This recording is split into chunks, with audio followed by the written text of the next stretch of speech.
Hello, and welcome back to the channel. It's going to be a short one today. The first thing I need to do is apologise because I told you in the last step we did last week that we need to mirror this. We do kind of, but not right now. So what we need to do to start with, and it's going to be a dead quick fix, where it says mirror one, you're going to click that and click delete. Where it says extrude four, we're going to, or extrude whatever it might be, depending on what you've made, you're going to delete that. Okay, so we're just going to step forward. Before we did this, we need to mirror this before we put that pin on the bottom. So before we extruded that clip, we just need to mirror it now because I discovered whilst preparing for this video, it did lead to errors later on. So let's just go ahead and mirror that whole part. Click the mirror plane, click the top plane or whatever plane you drew. You've been drawing your parts on, so it appears underneath the blue part, and click the tick. Now, we were right that we drew these two circles to make the clip, and these are going to be super useful now. If you've not got these circles, they're drawn in the bottom of the top plate and in the center of this chamfered panel, and the outer circle is 4 mil, the inner circle is 2.5 mil. If you've not got those, just draw them on now, and all you're going to do is click extrude. You're going to click on them, and you're going to extrude it by 5 mil. Now, if you can add a chamfer or a fillet to this surface. I'm not sure that's going to be too straightforward, but we can try it. It didn't like it when I had a go at it. So when I went to 5, it didn't like it. Let's try 3. It can do 3. So mine will allow me to a fillet of 3 mil, which is all right. So that's the shape I've got there. What I'm going to do now is I'm going to jump onto the opposite side. So looking down at the bottom plate, which has been inverted by the mirror, I'm going to click on this section here. I'm going to click the sketch. I'm going to draw a circle right in the middle of it. That circle is going to be 2.5 mil. 2.5 mil. And I'm going to extrude that by 5 mil. So this will hopefully fit in the hole I've made in the other clip. And I can fill it, or I'm going to chamfer this one. 0.5, yeah, that was good. So this hole here, you can sort of see the assembly coming together now. That's going to fit in here, and it's going to basically clamp or trap this part between it. So you've got this little crater for your finger, you've got your thumb crater on the bottom side, and you can flick this and spin this around, central part. One thing worth noting, if you are actually wanting to 3D print this, you will want some sort of a tolerance. So if you've made the gap there 2.5 mil, and you made this exactly 2.5 mil, that's probably going to be too wide or too tight to fit in properly. You might want to take this down to 2.3 mil, maybe 2 mil even. You might want to give it a few demos, see which one will actually work for you. But you might just need to think about giving it some leeway there. Okay, now we've got all the bits that we want. So what you can do now is you're going to make an assembly, or if you've already got an assembly on a tab on your bottom, you're going to click on that, and it should just be an open space. Now, I know I've got all these tabs from the practice one I've done on the previous one, but this is what you should have, just a single dot in the middle. And what we can do is insert all our parts in here. The good thing is we can insert 3 of them at once. So what I'm going to do is go and insert. I'm going to go down my part studios. Here, I've got the document or the tab where I've got, that I've just come from, where I've got my spinning part and my bottom and top plate. I can import those as a 3. So I can import those as 3 separate parts all together, which just makes my job a little bit easier. I then want to put 1, 2, 3 of my grips in. Now I did these grips in the second video. They're just going to fit in here in these recesses, in these holes. And finally, I've got my bearing cage, which is going to fit in the middle there. But I'm going to sort that out. That's probably going to be one of the later things I'm going to do. And click the tick. So we've got every part required to make our fidget spinner now.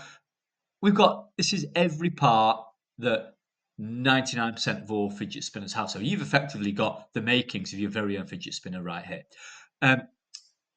All we're going to do in this video, we're going to introduce you to something called mates, and then we're going to put this, and these 3 parts into the 3 holes by doing the mates.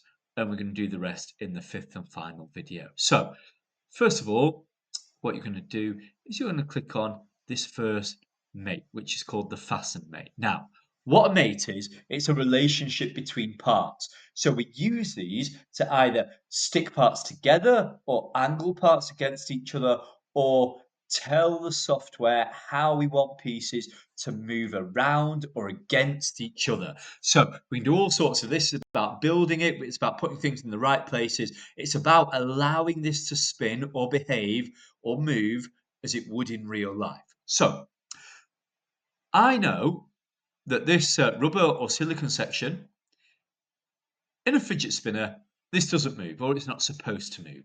So that means all I need to do is just stick this in this place. Now, there's a few ways I can do that. I can click one of them and I can move it manually. So I can look at my right plane, click on my right plane, and I can move it and I can sort of align it by eye. It's this one I'm dealing with. I can look at my top plane. I can sort of move it. I can sort of position it by eye on my top plane.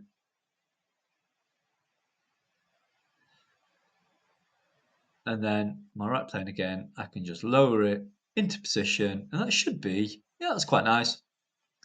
That should be about in place. However, Ural Engineers about isn't really good. In fact, I've done a pretty good job of that. It's not quite good enough though. I need this to be exact and I want the program to know that this part is fixed to my main body. So all I'm going to do, I'm going to move this away and I'm going to put a mate. Now, this is called a fasten mate. What a fasten mate does is it's probably the simplest of mates to describe. It sticks something to something else. So if you've got a straight line, it'll stick another straight line of another part to that straight line of this part. If I've got curves or circles, it will stick a circle of the same radius or diameter to another circle of the same radius or diameter, which is perfect for what I want. So I'm going to click on the fastened mate.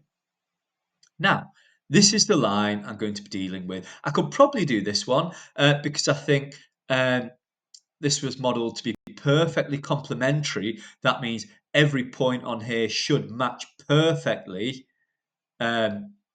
the profile of this hole. But all I'm going to do is click on this line. And I'm going to click on the matching line on this that I need to set against it, which is, if we look at the absolute angle, it's the bottom of the chamfer, and we've got that diameter, that line going all the way around. If I just click on that, it's going to snap perfectly to it. And if you look, it's silicon, we designed it. So there's a little bit of a bulge out of the circle. It sits a little bit proud. There's that curve there, and then it goes in and adds thickness on the inside. And I can see that's exactly right. I've got the same amount popping out on the top as the bottom, which is exactly how it's designed, and that's sitting perfectly in place. And you're going to go ahead and do the same for the other two silicon inserts. So fasten mate. It doesn't matter which order you do these in. I'm going to find that line there. In fact, I'm going to try it with this line, the outer radius of the top. And the only thing I need to remember there is that instead of this line that it's going to snap to, it's going to be the wider diameter that it's going to sit into. And hopefully that's going to work. I'm going to click the tick.